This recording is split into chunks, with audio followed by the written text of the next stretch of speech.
people who have visited the US. What is your WTF America story? First night in Los Angeles, watched as a stolen cop car and a million cop cars flew past me down Hollywood Boulevard at 60 miles per hour at 10 p.m. Then I turned and walked back into the Thai restaurant where I watched the fugitive get PIT maneuvered and shot dead live on the news via helicopter chase cam. Dude sitting next to us was excited to tell us we had officially, quote, experienced LA. Over-the-top car chases, action chase cam news, neon lights in Hollywood, an Asian restaurant that made me feel like I was in an art film. He was right. I've told this story on Reddit before, but my biggest WTF was in fall 2005. Google Earth had just come out, and my colleague at the university lab and I were looking at it. She was a blonde bombshell from San Diego, and I'm a portly Indian boy. When I showed her Mumbai, my home city, she was blown away. You have buildings? Look, there's an airport. Oh my god, you have cars? How the heck do you think we got around? I asked. Her reply still rings on in my head. Not walking, not cows, not elephants, not bicycles, not horse-drawn carts. She said camels. If I ever saw a camel in Mumbai, I'd stop everything I'm doing and say, holy crap, that's a freaking camel. Was at an all-you-can-eat buffet with the soft-serve ice cream machine. As kids, we thought we were being little pigs by swirling as high as we possibly could while our parents weren't looking, or they certainly would have stopped us. The guy after us grabbed a full-size drink tumbler and filled it up with ice cream. No shame at all, no childlike glee at making the mother of all Sundays. I suspect now it was something he did regularly. I'm English and visited California about a decade ago. We'd been staying in a small town called Mariposa while we visited Yosemite National Park for a couple of days. My friends had continued their road trip on to Vegas, while I had to head back down to LA and get the plane home. I was waiting for a bus to the station in Mariposa. It was raining, uncharacteristic for April, I was told. A pickup truck pulls up. The first thing I see is a huge dog sitting in the passenger side. Then an old lady, I'm guessing around 60, peers over and asks me, "Where are you heading?" I told her I was going to LA, and she says, "Me too, get in," and starts pushing the dog into the back. Partly out of politeness, but mostly out of curiosity, I jumped in. I think it was around a 3 to 4 hour drive to LA. As we set off, she starts listing all the things we have to do before we get there. Visit a friend to move a trailer, visit another friend who has broken her ankles to feed her dogs, visit a place where she could do her taxes. Quote, that should only take a few hours. It was going to at least double the journey time. Now, in my head, I was saying, heck no, I don't want to do any of that. But I found myself saying, okay. She was super happy. After about half an hour, we arrived at her friend's house. She had 2 huge dogs, and I found myself carrying an industrial-sized bag of dog pellets to fill a huge automatic feeder. While my new lady friend went to use the bathroom, the slightly larger woman that owned the house showed me photos of her daughter and asked me what I thought of her. I said she was pretty, which wasn't a complete lie. She told me she didn't have a boyfriend, and I nodded and smiled awkwardly. Then she said, "So you're going all the way down to LA with old lady friend, are you?" I saw my chance. Actually, I think it might be better if I get the train. Do you know what the next one is?" Slightly large woman checked the train times. Then she hollered out, "Old lady friend, he needs to get the train. The next one's in 20 minutes. Old lady friend rushes, as fast as a 60-year-old can, back into the room, shows no signs of being perturbed, says we better get going then, and we quickly get in the truck. It looks as though we may miss the train. Old lady friend is literally speeding down the road. She turns to me all of a sudden and says, "Has anyone ever told you about Jesus?" I tell her yes, that my parents have told me all about him. That doesn't put her off giving me a little speech, and I don't say anything to stop her. I just smile and thank her. As we get closer to where the station is supposed to be, she winds down her window at some lights and shouts to a surprised dude on the street, "Where's the station?" before accelerating hard and speeding around the bend in the direction the guy pointed to. We get to the station and there's time to spare. There's a bit of a queue at the ticket booth and I say thanks and take my place in line. After a few minutes, I reach the front and buy my ticket. I turn towards the platform and feel a tap on my shoulder. Old lady friend is standing there, apple in hand, a big smile on her face. She presses the apple into my hands and places her hands around mine. She bends her head in prayer. What she said, I can't remember. I was too busy looking at all the people staring at me, an old lady whose head barely reached my chest holding my hands. Amen. Without another word, she walks away. The train arrives, and I leave. I need a movie made about this now. This is such a good story. When I went to Florida, I was stopped by the police for jaywalking. I protested that the road was clear, so therefore safe to cross. He said, "I don't know how you do it in your country, but here in the US, we take road safety seriously." Aghast, I explained I was from England, and my only knowledge of jaywalking was from Lethal Weapon 3, and I believed that it was just a made-up law that they used in the movie to sass people. He chuckled and said, "That's a great movie. I prefer the first." I agreed and said it was by far the best. After a brief chat about the entire Lethal Weapon saga, he said, "In the future, make sure you use the crossings."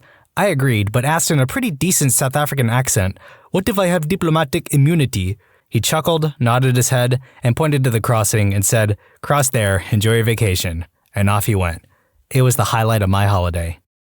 I went to Disneyland in Anaheim, and it just struck me that there were a large number of disabled people out and about enjoying the rides.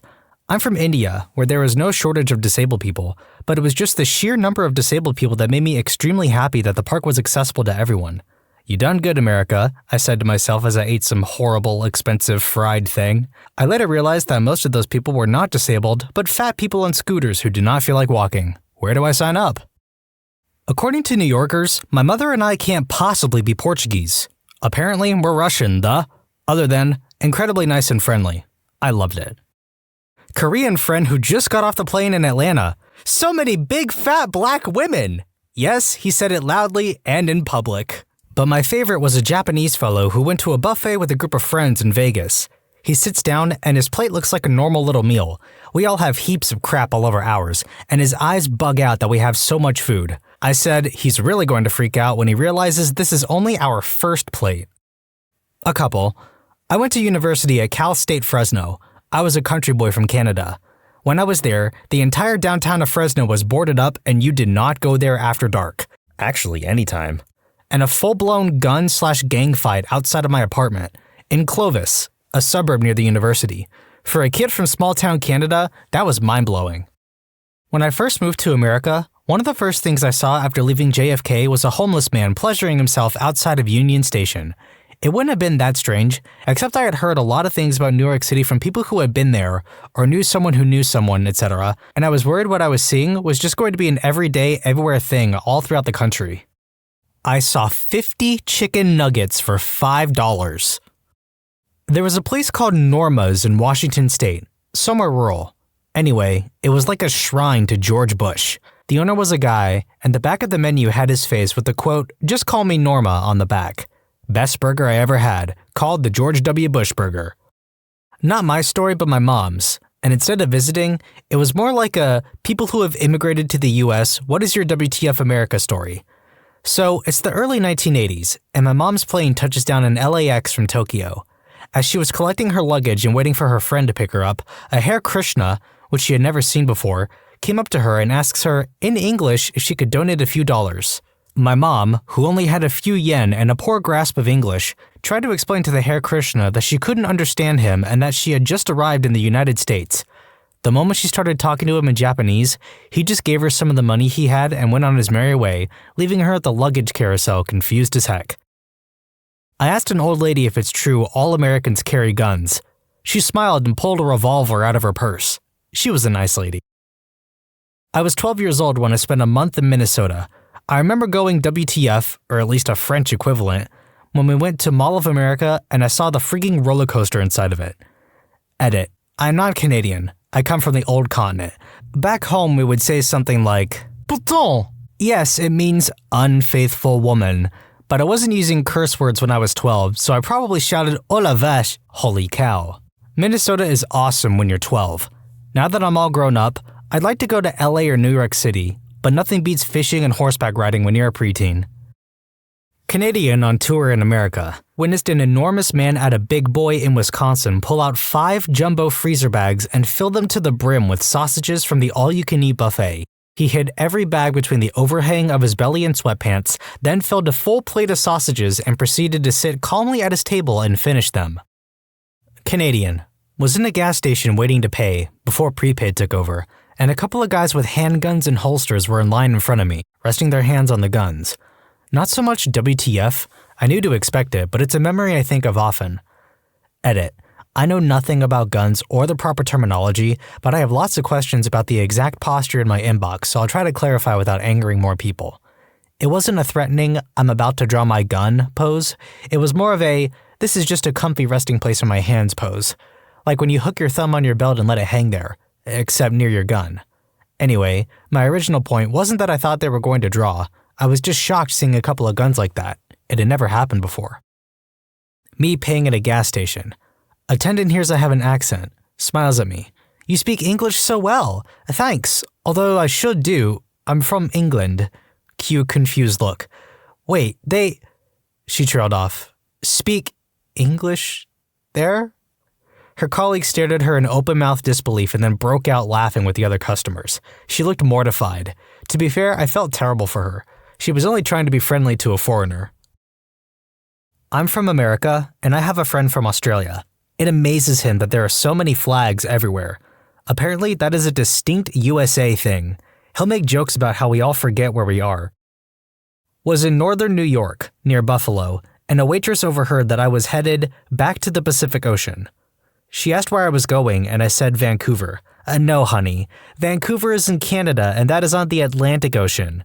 I said, Canada is from sea to sea, just like America. She replied, no, that's not right. Only America is from sea to sea.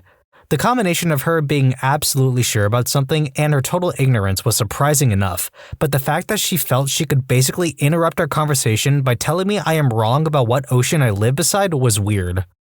French ex-exchange teenager in Cali here. Summer 97. I was young and missed the field trip bus to Disneyland from San Diego, so I did something pretty stupid. I hitchhiked to go there by myself. Dude who took me looked like a plaincloth cop, but a good buddy. When he heard I was French, he told me to never ever hitchhike in USA because it's pretty dangerous.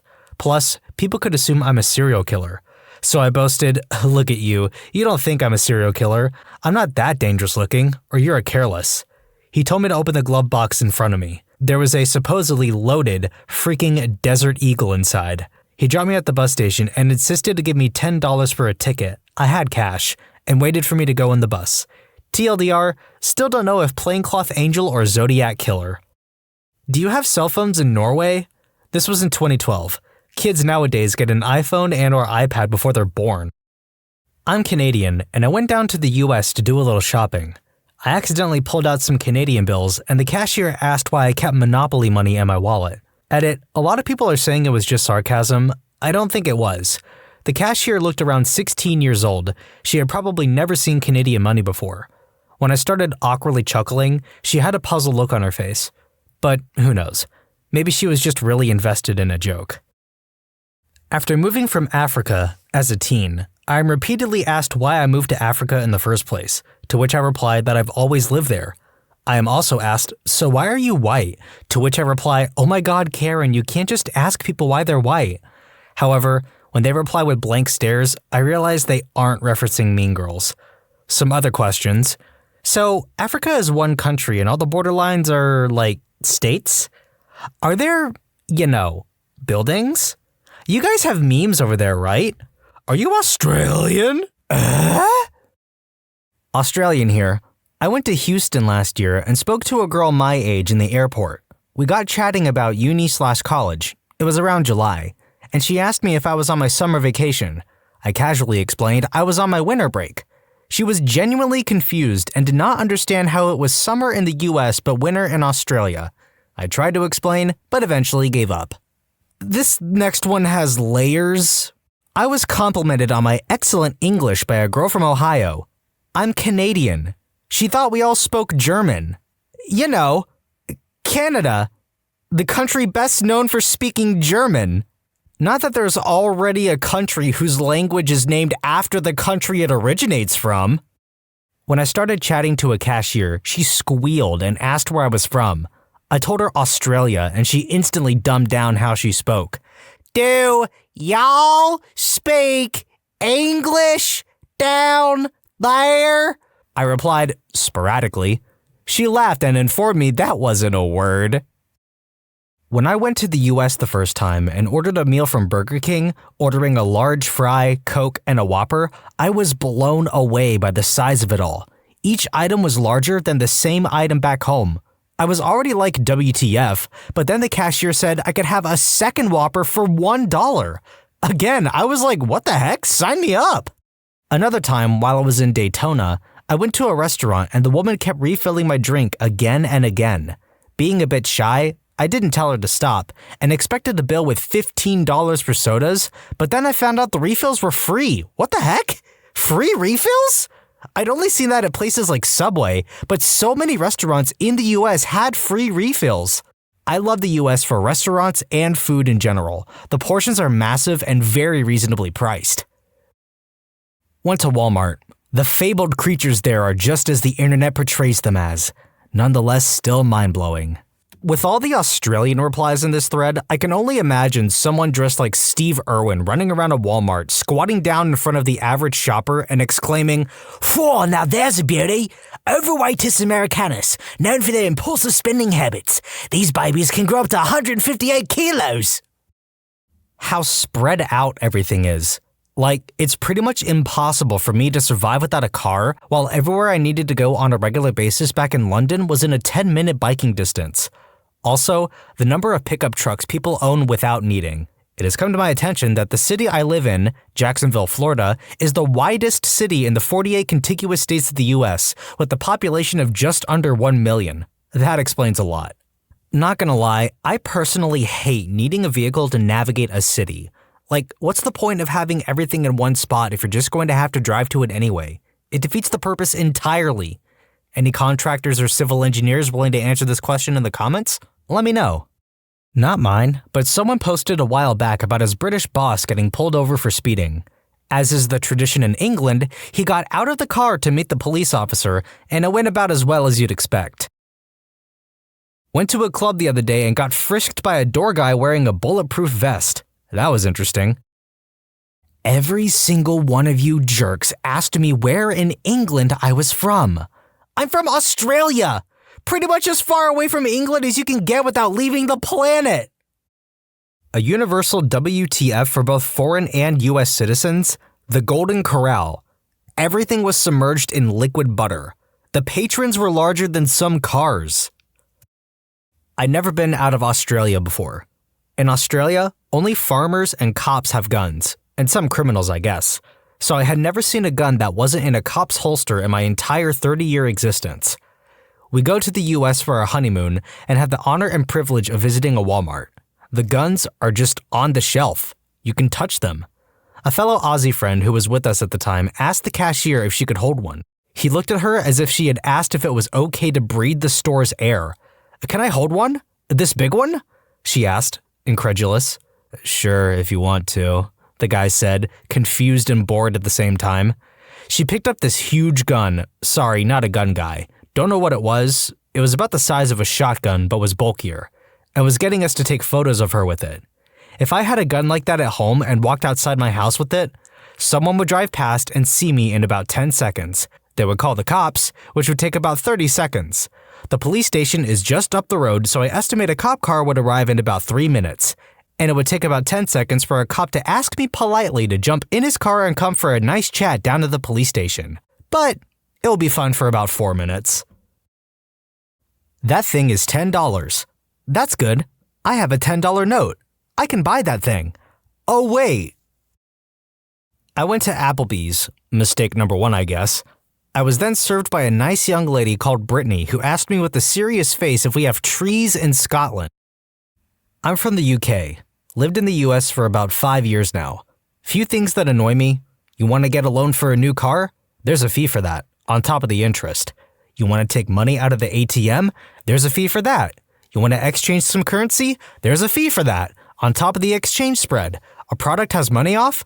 You'll have to send something to receive it. They hope you can't be bothered. Pretty much any service, someone will try to make a few extra dollars off you. Was in Spokane at Silverwood, amusement park, and asked where the washroom was. I was promptly told there were no washrooms in the park. This happened a good handful of times, and it never even occurred to me that I had to say restroom to receive any real help. I'm Canadian and have visited the United States multiple times, and have had an overall enjoyable experience on each one. I wouldn't blame this on America, but I saw a fat, bald, middle-aged man standing on the side of a Pennsylvania highway with bunny ears. I'm sure this happens in Canada too, but this is the first time I've seen something like this. Easter Bunny has had a rough few years. People just don't care about Jesus coming back anymore. When you subscribe, make sure to hit the bell to turn on notifications. Put the playlist on in the background to finish listening to all the stories, linked at the top of the description. And if you like Am I the Genius, give Am I the Jerk a shot, linked in the description too. Either way, thanks a lot for watching, and we'll see you guys next time.